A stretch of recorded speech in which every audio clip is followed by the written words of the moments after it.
buenas. ¿Estás a mitad de temporada y te ha pasado como a mí que te ha empezado a saltar el sitio de la piscina y quieres terminar la temporada? Pues te traigo una solución con la Solución Total para piscinas para arreglarlo hasta que termine la temporada.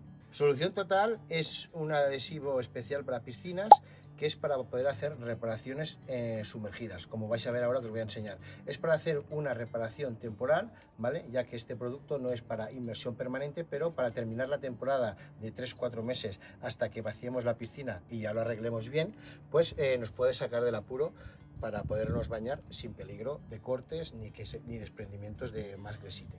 Como veis, aquí en la parte de abajo nos ha saltado 2 cuadrados de gresite.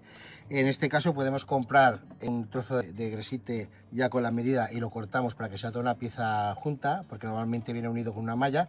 O en nuestro caso, como hemos recuperado las piezas que las tenemos todas sueltas, pues vamos a ir haciendo como un puzzle. Una a una vamos a ir poniendo la gota, vamos a ir sumergiéndonos, vamos a ir colocándolos todo hasta dejarlo todo terminado.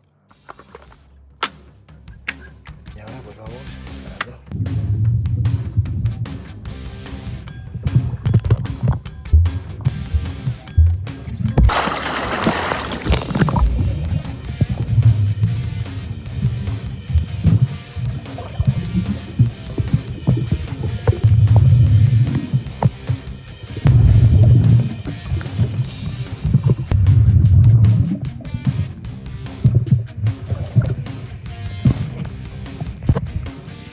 Bueno, como podéis haber visto en el vídeo, con Solución Total hemos podido hacer una reparación temporal para poder terminar la temporada.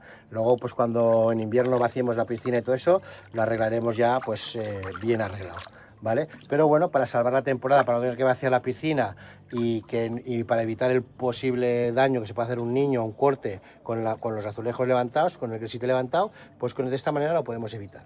También que el Solución Total es tanto para piscinas salinas como cloradas, o sea, nos sirve para los dos tipos de piscina. Hasta aquí el vídeo, si os ha gustado, dale un like y nos vemos en el próximo vídeo.